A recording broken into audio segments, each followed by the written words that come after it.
my channel, Berries and Spice, a channel for those with a refined palate. My aim here is to show you the process of creating, cooking, and plating up dishes with a fine dining twist in your home kitchen. On top of recipes, cooking tips, and plating tricks, you'll find stories and resources to help you become a better home chef. In this video, I'll be making a dish of golden beets with a hazelnut puree, a coffee demi-glace, and vanilla. So, let's get cooking! Here's what you'll need. Some vegetable stock, a small cup of freshly brewed coffee, some roasted then peeled hazelnuts, a golden beet, although red works too, some butter, vanilla, I use paste, but you can use a pod, no extract though, soy sauce, olive oil, a large carrot, soybean paste, but if you can't find it, you can use marmite, vegemite, or nutritional yeast flakes too. Some bay leaves and fresh thyme, a tablespoon of black peppercorns, an onion, 2 garlic cloves, salt, and pepper. Preheat your oven to 200 degrees Celsius, then peel your beet.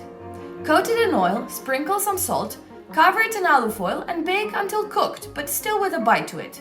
I think I left mine in for about 45 minutes. To make the coffee demi-glace, peel and brunoise the carrot, chop the garlic and the onion. It's always exciting how many great flavors you can create without meat and how meaty they can taste with the right techniques. I read that the brown pieces of meat that stick to the bottom when making veal stock have a very similar aroma profile to coffee.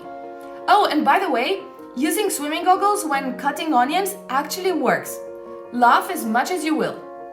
Sauté the carrot, garlic, and onion in a pot with olive oil, the bay leaves, thyme, and peppercorns. I didn't use any tomatoes in this demi-glace, but you can add some if you'd like that. For the hazelnut puree, bring the vegetable stock and some 400 milliliters of water to a simmer, then add the hazelnuts and cover. Cover, Ioana! Finally, add the coffee to the carrots, onions, and garlic, then a little bit of soy sauce, about 2 tablespoons, and 2 tablespoons of soybean paste. Then top with some 400 milliliters of water. When soft, add the hazelnuts to a blender with the butter and blend until you have a smooth and silky consistency. Strain the demi-glace once it has reduced and thickened. Add the vanilla to the remaining olive oil and mix. Look at this beet! Cut the beet into geometric shapes, then add to a mixing bowl, drizzle the vanilla oil and mix. Oops, I clearly need to improve this skill. You'll find the exact quantities and steps in the description. Time for plating!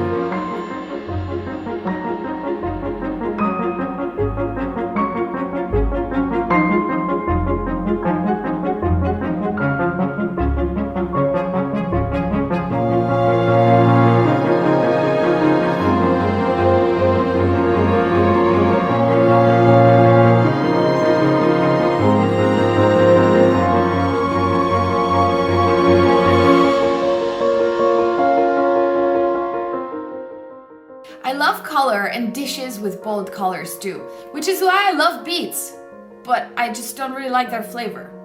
I recently read in my newly found Bible, The Art and Science of Food Pairing, that if you expose yourself bit by bit to ingredients that you don't normally like and flavors that you don't normally like, and mix them with flavors that you do really like, then bit by bit you'll end up liking them.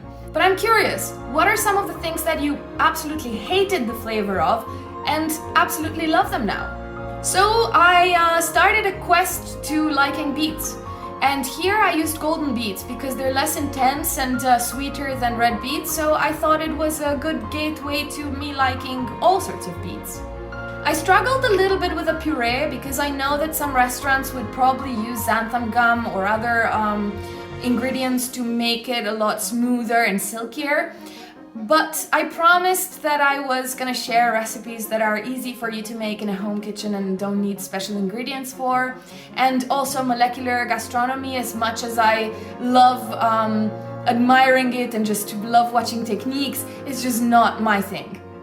The texture could be improved a little bit, and I think either soaking the hazelnuts in the stock the night before or grinding the hazelnuts into a fine powder before boiling it would definitely help.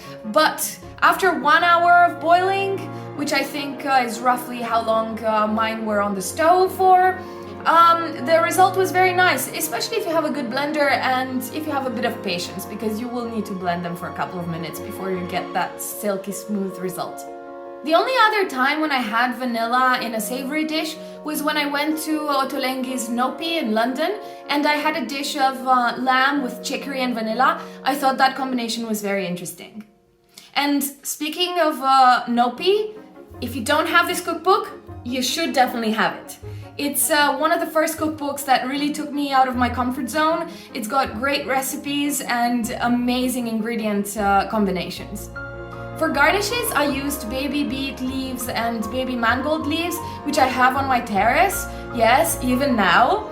But you don't need to use them if you don't have any.